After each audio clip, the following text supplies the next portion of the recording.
একটা সুন্দর প্রশ্ন করেছো আমাকে। আমি গত ৩০শে মে সভাপতি হয়েছি। আমার কাছে যেই সবথেকে বড় বদলেছে যে জিনিসটা, সেটা মনে হচ্ছে যে তোমার মতন একজন ক্ষুদে ক্রিকেটার ক্রিকেট খেলতে আগ্রহী হচ্ছ, ক্রিকেট খেলার জন্য রেডি হচ্ছ, এবং তুমি যে একটা স্বপ্ন দেখছো সেই স্বপ্নটা যাতে বাস্তবায়িত করতে পারি সেটাই আমি দেখতে যাচ্ছি। এটা ছোট ছোট চেঞ্জ আসছে। শেষ কবে স্ট্রিট ক্রিকেট খেলেছেন?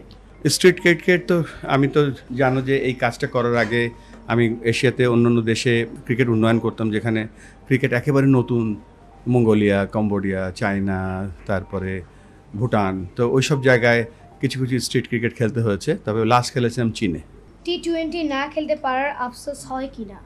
না, একেবারে আফসোস হয় না। টি-20 শুধু এন্টারটেইনিং খেলা, ভালো লাগে দেখতে। তবে আমাদের সময়, আমার এখন বয়স 57 বছর বয়স, আমি আমাদের যেই ফরম্যাটগুলো পার করে এসেছি, 3 দিনের ক্রিকেট, 4 দিনের ক্রিকেট, 50 ওভারের ক্রিকেট, ওতেই আমি হ্যাপি। প্রথম টেস্ট সেঞ্চুরি আসে আপনার ব্যাটে। কত রান করার টার্গেট নিয়ে মাঠে নেমেছিলেন সেদিন?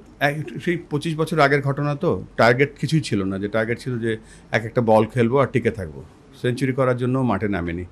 তারপরে অনেকক্ষণ মাঠে ছিলাম, এক সময় দেখি সেঞ্চুরি হয়ে গেছে।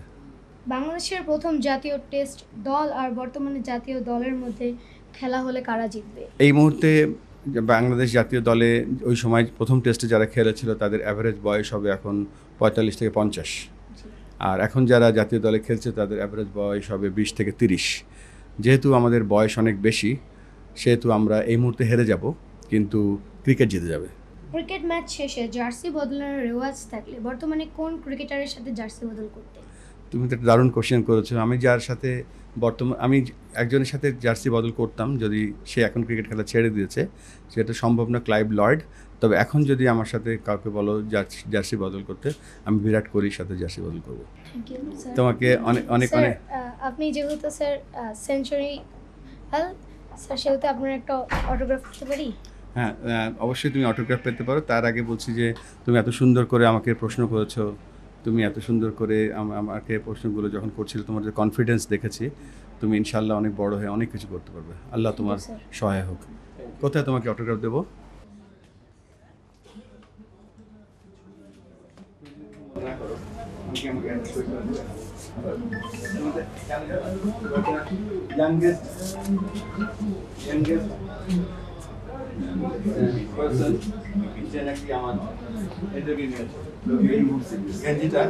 আমার জন্য স্মরণীয়।